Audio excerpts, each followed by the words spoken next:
안녕하세요. 아직도 생각만 하면 너무 놀라서 심장이 쿵 떨어질 것 같고 악몽을 꾸는데 그 이야기를 여러분들에게 꼭 들려드리고 싶어서 이렇게 사연을 쓰게 되었습니다. 저에겐 악독하다 못해 너무나 고약한 시모가 있었습니다. 남편과 저는 같은 학원에서 만나게 되었고 남편은 과학 선생님, 그리고 전 수학 선생님을 하면서 같은 이과반을 가르치면서 가까워지게 되었어요. 사실 전 부모님이 일찍 돌아가시고 할머니가 저를 혼자서 키우시면서 제가 굉장히 타인의 사랑과 애정에 목마른 사람이 되었거든요. 그러다 보니까 어릴 때부터 꿈이 일찍 결혼하는 거였습니다. 먹고 사느라 사람들 만날 기회가 점점 적어지고 이대로 내가 원하는 결혼을 일찍 하지 못하게 되는 건가 하면서 안절부절 못했어요. 그때 지금이 남편을 만나게 된 거고 전 교제할 때부터 난 일찍 결혼하고 싶다는 것을 어필하면서 저희는 교제 9달 만에 결혼에 꼴이 나게 되었습니다. 참, 어릴 때 생긴 결핍 때문에 애정이 부족한 전 되게 성급한 결정을 내린 거였죠. 그래서 억지로 그 결혼을 진행시키려다 보니까 그 과정에서 잡음이 굉장히 많았습니다.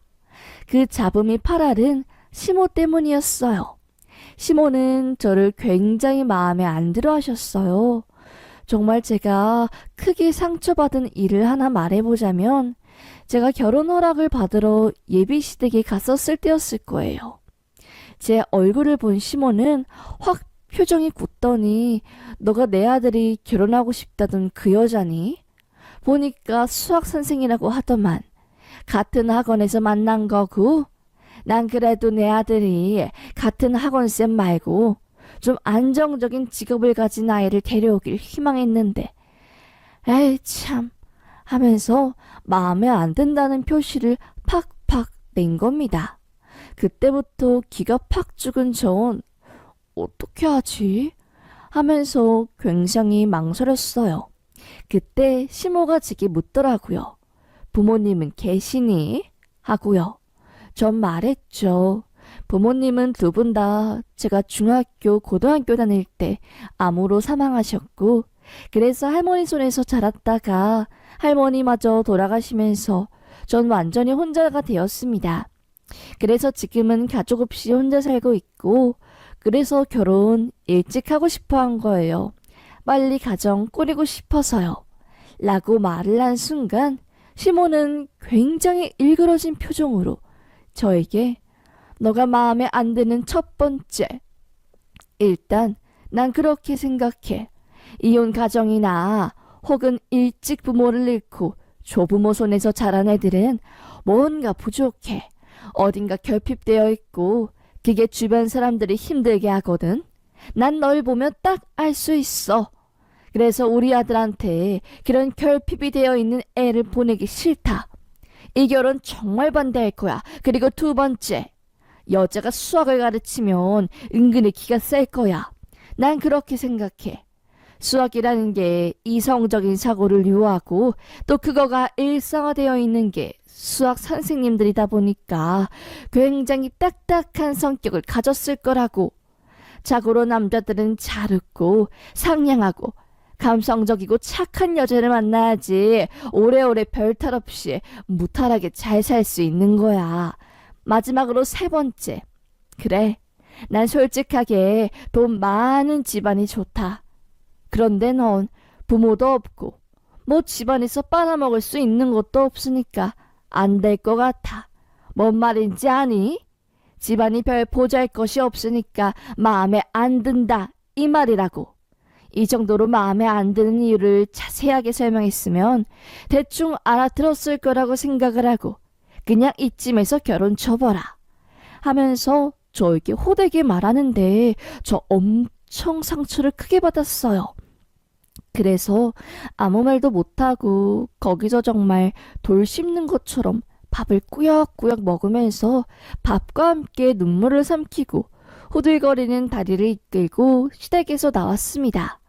남편은 시모한테 어떻게 그렇게 말을 하냐고, 사람 한 명 말로 죽일 셈이냐고 하면서 화를 냈고 밖에 나와서 저에게 무릎을 꿇고 미안하다고 했어요. 전 그때 심각하게 결혼을 다시 생각해 봤습니다. 그런데 남편은 안 된다고, 나 당신이랑 꼭 결혼하고 싶고, 우리 엄마 때문에 우리 이런 사이가 망가지는 건 절대로 안 된다고 하면서 저에게 말하더라고요. 저는 일단 다른 건 다 모르겠고 마음의 준비가 필요하다고 하면서 약간의 시간 동안 혼자 있게 해달라고 했습니다. 그렇게 약속된 시간이 흐르고 남편을 다시 만났을 때 그이는 부모님이 허락을 가져왔어요. 제가 혼자서 생각 정리를 하는 그 시간 동안 자기 엄마를 엄청나게 설득을 한 거죠. 이 여자랑 나 결혼 못하면 평생 노총각으로 살 거다. 솔직히 우리 집도 엄청 가난하고 별 보잘것 없지 않냐. 그래서 나도 그런 별 보잘것 없는 놈인데 이런 나 같은 놈한테 먼저 결혼하자고 하고 사랑한다고 말해준 여자가 몇이나 있을 것 같냐고 하면서 설득을 했더라고요. 그래서 시모 하는 수 없이 저희의 결혼을 허락한 거고 전 바보같이 그 결혼을 하게 된 거죠. 참, 하여튼 결혼을 한 전 남편과 잘 살고 있었고 별 다를 바 없이 다른 신혼부부들처럼 행복한 나날들을 보내게 되었습니다. 그런데 문제가 생겼어요. 시모가 저희 몰래 도박에 손을 대고야 만 겁니다. 어떻게 한 것인지 인터넷으로 고스톱을 치다가 돈을 걸고 고스톱을 치는 걸 알게 되었고 거기에 판돈을 점점 불린 거였어요. 아직도 뒤통수가 아찔하고 정말 그날의 일을 생각하면 머리가 지끈한데 갑자기 경찰서에서 전화가 온 겁니다. 박춘자 씨 가족 되시냐고 하면서요. 아니 무슨 일이냐고 하니까 가정주택을 위장한 한 빌라에서 도박꾼들이 잡혔는데 거기 사이에 박춘자 씨가 있었다고. 일단 조사 때문에 경찰에 있는데 보호자 이름을 써야지 박춘자 씨가 나갈 수 있다고 하면서 말을 한 거죠. 너무나 놀란 전 버선발로 남편과 함께 그 경찰서에 가게 된 거고 어머님이 전세금 1억을 빼서 도박에 몽땅 꼬라박아먹고 아예 제3금융권 대출까지 받았다는 걸 알고 너무너무 놀라다 못해 심장이 쿵쿵거리면서 당황하게 되었어요. 미칠 노릇이었죠. 그 1억. 전세자금이 시댁의 마지막 남은 재산인데 그걸 도박으로 날려버리다니 어이가 없었습니다. 시모는 저한테 그런 모습을 들킨 게 너무나 창피하고 모욕스러웠는지 저를 보자마자 소리를 막 지르면서 왜 여기 왔냐고 하면서 짜증을 내더라고요. 전 그게 더 짜증났습니다. 일단 돈을 빨리 갚아야지. 지금 이렇게 악쓰고 자존심 세울 때가 아니라고 하면서 말했죠. 한순간에 갑과 을이 바뀐 상황이었지만 시모는 그걸 인정하지 않고 딱 한 번만 기회되면 내가 일확천금을 다 따낼 수 있다고 하면서 정신 나간 사람처럼 굴기 시작한 거였어요. 이건 진짜 아니다 싶으면서 전 혼란스럽게 시작했습니다. 내가 시댁빚 갚으려고 이 남자랑 결혼한 건가? 결혼한 지 얼마 되지도 않아서 이렇게 뒤치다거리 시작하면 앞으로 내 남은 결혼 생활 어떻게 되는 거지? 나 정말 어떻게 해야지? 하면서요. 남편은 미안하다고 나도 엄마 때문에 미칠 노릇이라고 하면서 골머리를 썩혔고 저희는 이대로 있을 수는 없다는 판단하에 어머님과 함께 정신병원에 다니면서 도박 중독 치료를 받기 시작했습니다. 다행히 법원에서는 어머님이 위반 행위에 대해서 집행유예를 선고해서 구속되지는 않았지만 이미 그 게임에 발을 들인 어머님은 굉장히 중독이 심한 상태였어요. 반년간의 심리치료 끝에 상태가 좋아진 어머님은 저희의 신경과 케어 없이도 정상적인 생활을 잘할 수 있었습니다. 그렇게 힘들게 한숨을 돌린 전 이제 다시 저희 일에만 집중하려고 하던 찰나 갑자기 어머님이 너무나 뜬금스럽게 재혼을 선포한 겁니다. 시부와 아주 오래전 이혼을 하신 어머님은 자기 오랜 시간 동안 혼자 살았다고, 너무나 외롭고 사람을 만나고 싶다고 하면서 저희에게 말한 적이 있었거든요. 그게 생각이 난 전 언제부터 만나신 거냐고 말을 하자 어머님은 중독 치료받을 때 우연히 알게 된 사람이고, 이 사람 덕분에 내가 그 중독적인 게임에서 발을 뺄 수 있었다고, 너무나 다행이고 정말 그 숨막히는 삶에서 탈출할 수 있어서 이 사람이랑 평생 살고 싶다고 말을 한 겁니다. 전 어머님이 밉고 또 너무나 싫었지만 그래도 재혼하시면 더 이상 저희 부부 속 썩이는 일도 없을 것 같고 해서 적극적으로 그 재혼을 찬성했습니다.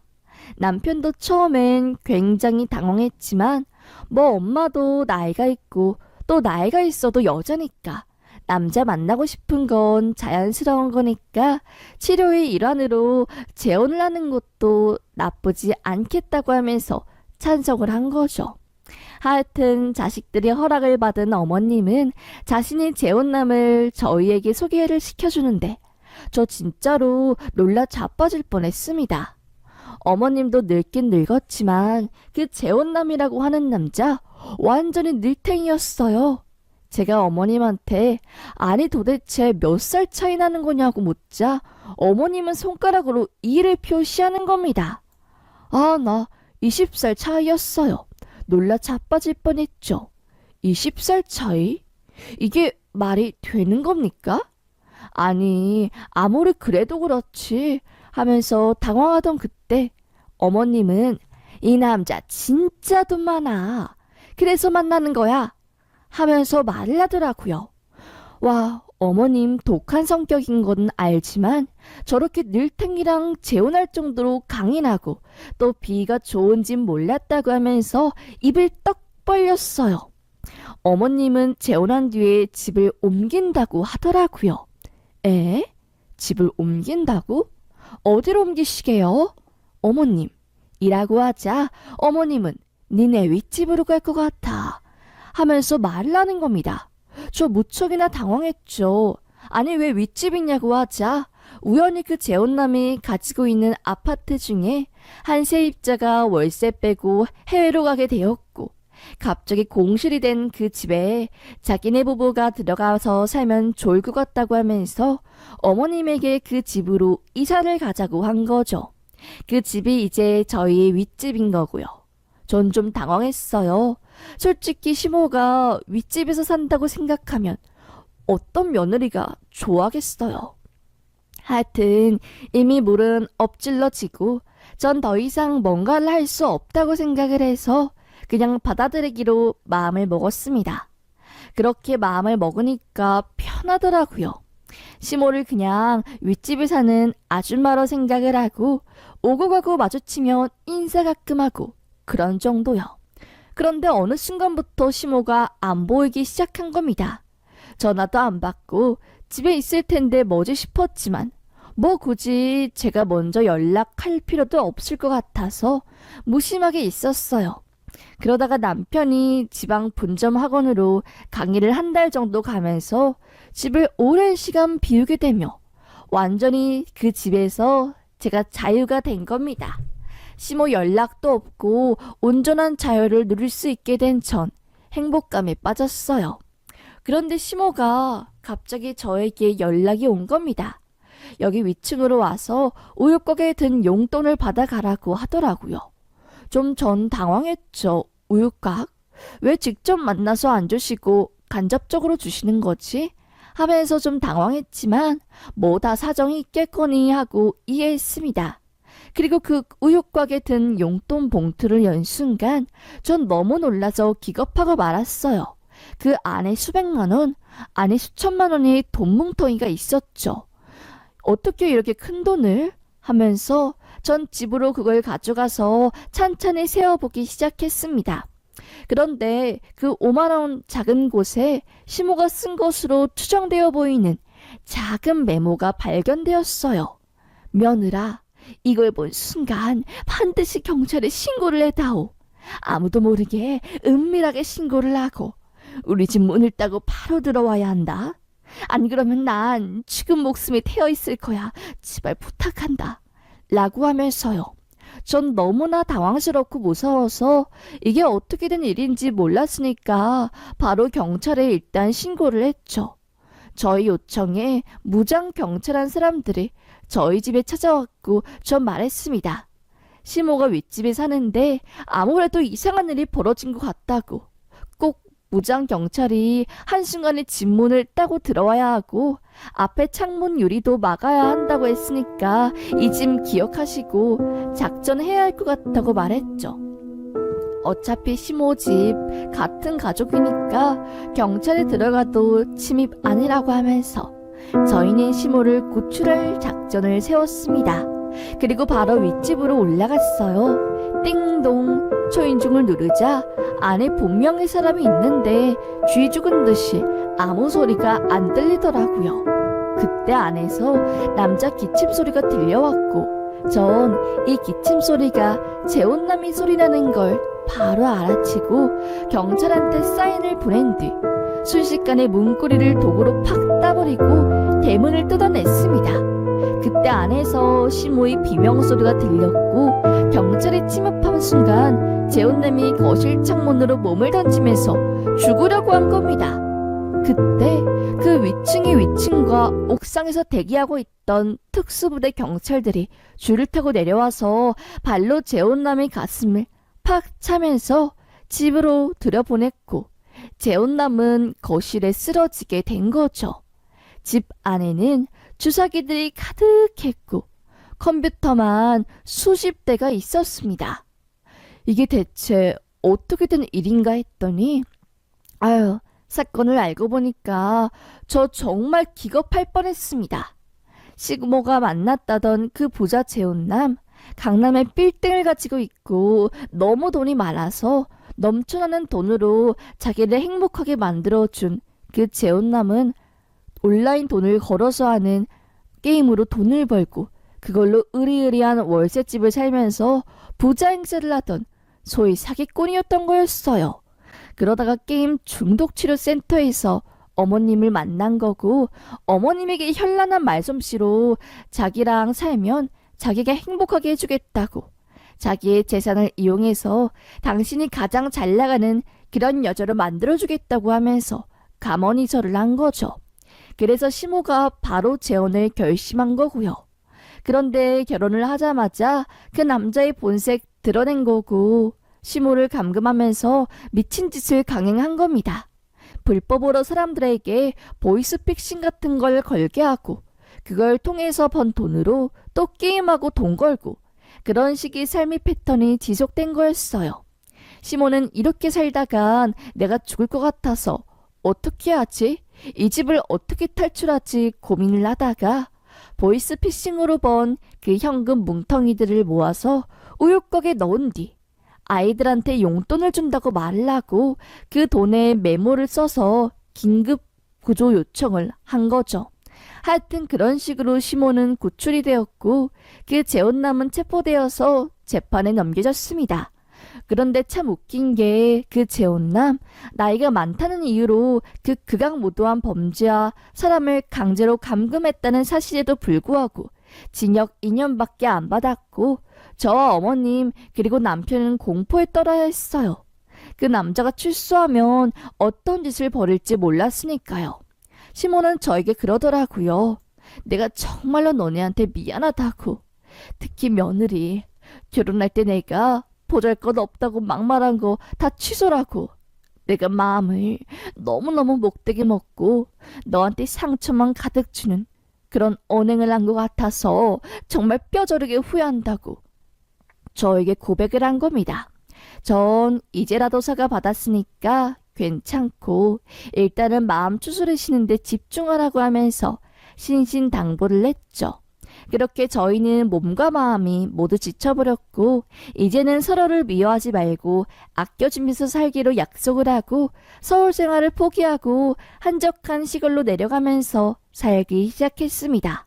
저와 남편은 시골에서 학원 선생님을 하면서 돈을 벌고 있었고, 자신이 어리석은 판단으로 인해서 가족 모두를 위험에 빠뜨릴 뻔한 어머님은 반성하면서 빌린 땅에서 작은 감자 농사를 지으면서 소소하게 인생을 즐기고 있었습니다.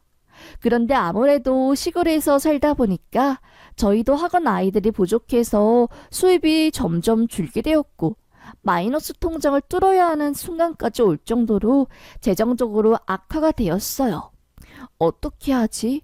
이 위기를 어떤 식으로 벗어날까 하면서 아무리 머리를 맞대고 고민을 해보았지만 나오는 결과는 없었습니다. 정말 가난을 탈출하기는 힘들다.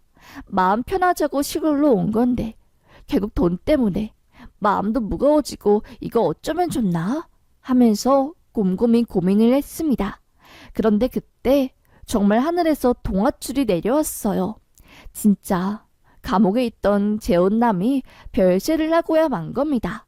워낙에 고령이었고 그 덥고 에어컨 제대로 작동되지 않아서 찜통이었던 감옥에서 버티기 힘들었던 거죠. 어머님과 그 재혼남은 혼인 사이였던 거고, 그래서 그 재혼남 앞으로 되어 있던 재산이 어머님에게 상속이 된 겁니다. 정말 말도 안 되는 이야기였어요. 저희는 재혼남한테 돈이 한 푼도 없는 줄 알았거든요. 다 월세고 자기 돈 많다고 한 것도 뻥인 줄 알았는데 재혼남이 자기 통장이랑 범죄 수익금으로 비트코인인가? 뭔가 하는 가상화폐 받은 게 있었는데 그게 2년이 지난 후 돈이 엄청 불면서 소위 수억이 꽁으로 생기게 된 거죠. 그러다가 재혼남이 죽으면서 그 돈이 어머님한테 간 거고요. 너무나 놀랬던 저희는 이게 사실이냐고 진짜 대박이라고 하면서 서로의 손을 잡고 방방 뛰었습니다. 어머님은 진짜 그놈 때문에 시골로 도망쳐서 가슴 졸이면서 살았는데 이렇게 좋은 날도 보게 되고 이거 진짜 기적이라고 하면서 무척이나 좋아했어요. 저도 어머님 손을 잡으면서 진짜 대박이라고 하면서 함께 눈물을 흘리고 우리 이제 다시 서울로 올라가서 마음 편하게 살자고, 그딴 악마놈도 다시는 출소할 일도 없으니까 잘 살아보자고 했습니다. 마귀 같던 어머님은 이러한 큰일을 겪은 뒤 산전히 사람이 180도 바뀌면서 정말로 따뜻한 사람이 되었고 저에게 무척이나 잘해주세요. 그래서 어머님 덕분에 저도 덩달아 같이 행복해지게 되었고요. 그리고 어머님이 저에게 정말 잘해주셔서 저 더 이상 어머님 때문에 생긴 상처에 아파하지 않고 잘 지내고 있습니다. 어머님 전에는 돈만 밝히고 남들에게 보여주는 시선에 엄청 신경 쓰고 사셨는데 이제는 그런 거 하나도 보지 않고 마음이랑 인성 됨됨이 이런 걸 가장 중요하게 여기시는 것 같네요. 참, 하나의 경험이 사람의 인생과 가치관을 송두리째 바꾸어 놓다니 신기하고 좀 무서운 일인 것 같습니다. 그만큼 사람에게 큰 충격을 준 일이니까요.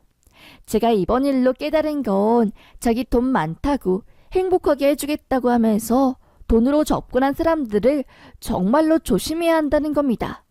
조심하지 않으면 그런 사기꾼 놈들한테 눈 뜨고 코 베이는 건 정말로 일도 아니에요. 저희 어머님도 진짜 기가 세고 남들 잘 안 믿고 그런 성격이거든요. 그런데 어머님이 이런 사기꾼 놈한테 걸릴 줄은 저도 상상도 못했습니다. 뭐 조심한다고 해서 조심해지는 것도 아니지만 그래도 이런 놈들한테 당해서 상처받으며 아파하기엔 우리의 삶이 너무나 소중하잖아요. 그래서 제가 이렇게 사연을 보내게 된 겁니다.